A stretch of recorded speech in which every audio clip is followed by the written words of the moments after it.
All right, and we are back here on the GSMC Sports Podcast. And for the final part of the show, we are going to break down the Washington Commanders season.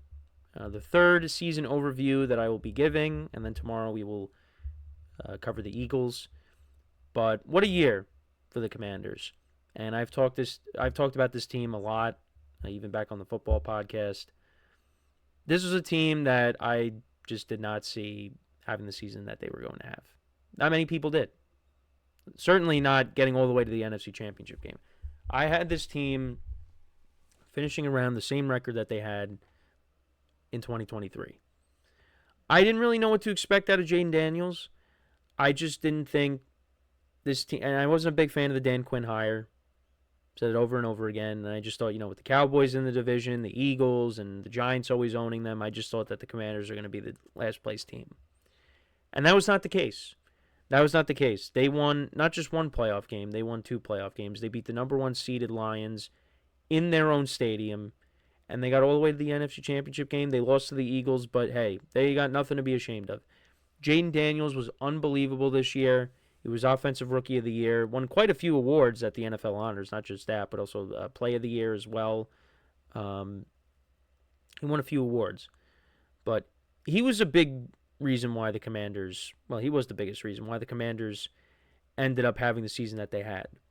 And Terry McLaurin had his best season, and, I wasn't, a big fan of these one-year deals that they were giving to these veteran players, but it ended up turning out really well for them. Bobby Wagner had one of the highest grades among linebackers in the league.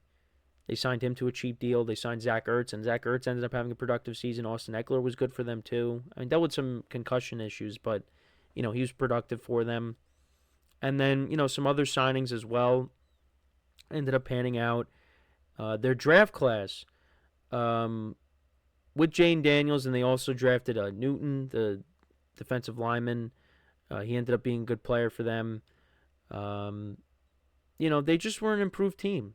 They were much improved, and Cliff Kingsbury being the offensive coordinator, and he's staying for another year, which is smart on his part, I would say. They put together a very good year, and I think, and this game was on the other day. Actually, I think it was on yesterday. The game that opened my eyes, not just for them but also for the other team's defense. It was when they went on the road and they beat the Bengals. Bengals were coming in at 0-2, and the Commanders did not punt in that game. Jane Daniels was fantastic in that game, and the Commanders won that game on the road. And you thought, okay, maybe this is going to be a different kind of season. And it was. And they really are ahead of the game. 12 wins? You get all the way to the championship game? And they have a decent amount of cap space. And you kind of figure that they're going to bring back some of the veteran guys that they had. Because Bobby Wagner and Zach Ertz are both free agents. I would imagine they're going to come back. You keep them around. Marcus Mariota, he stepped in and did a good job as the backup. He came in against the Panthers when Jane Daniels got hurt. Was dealing with the rib injury. And then also, they took him out in the Cowboys game, final week of the season, and Mariota won that. So I think having Mariota come back as a backup, I think that would be a wise choice for them. The offensive line was improved. Not great, but definitely improved. I think that's something that's going to have to be addressed during the draft. I think at some point they'll draft a lineman or bring one in. Another thing, too, is getting another weapon opposite of Terry McLaurin. I think that is going to be huge to get another weapon in there. Like I said, bring back Zach Ertz. But I think also getting another wide receiver in there. And I would assume they would draft one as well.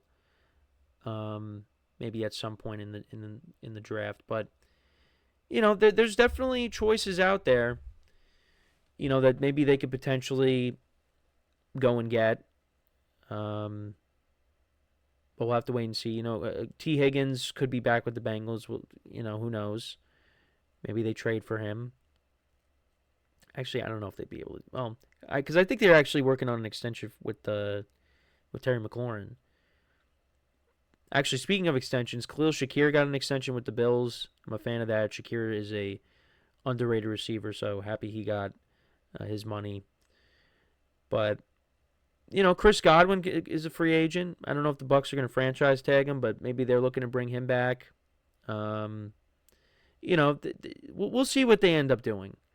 The defense, we'll see what they do there. I think Jonathan Allen is requesting a trade, so maybe they, address the defensive line in the draft, the secondary. They traded for Marshawn Lattimore, which I think was smart. They needed to improve that secondary. Frankie Louvu was another guy that they brought in, had a good year. So, like I said, you got to give the Commanders credit. They're not going anywhere. I think Jane Daniels needs to do a better job of protecting himself.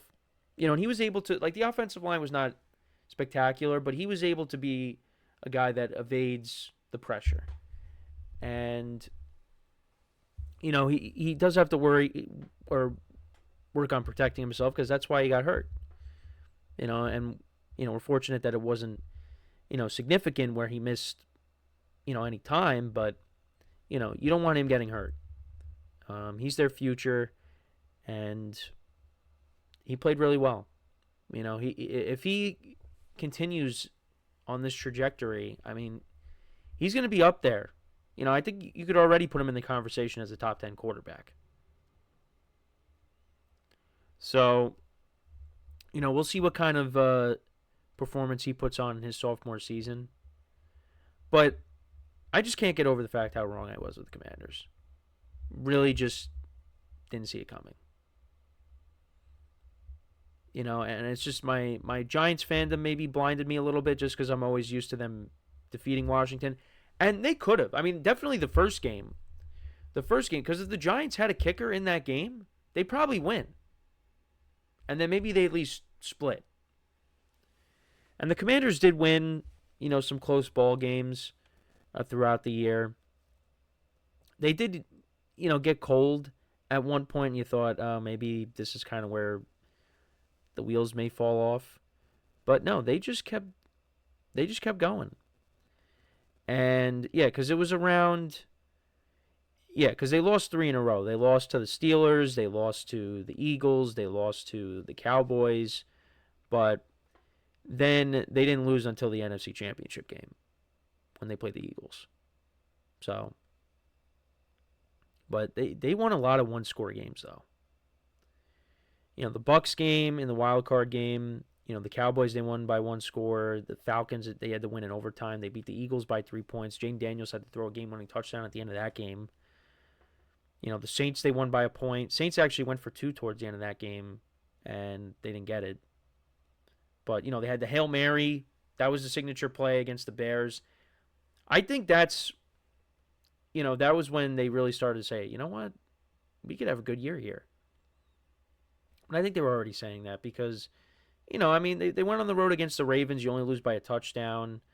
You went on the road and beat the Bengals.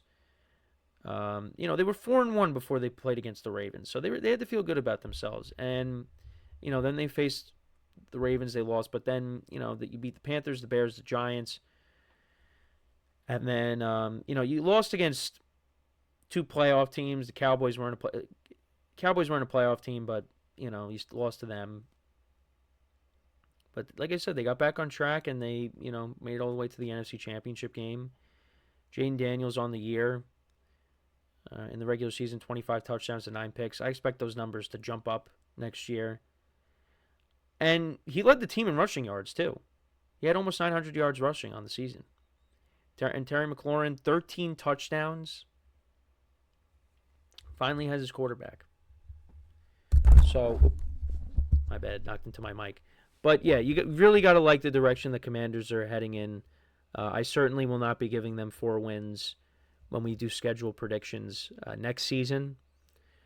We'll not be doing that. But it's going to be very tough. The division is definitely going to be more competitive because I anticipate that Dallas will be back to being who they usually are, and that is a team that competes for a playoff spot. And the Eagles aren't going anywhere. You really just have the Giants, like I've been saying.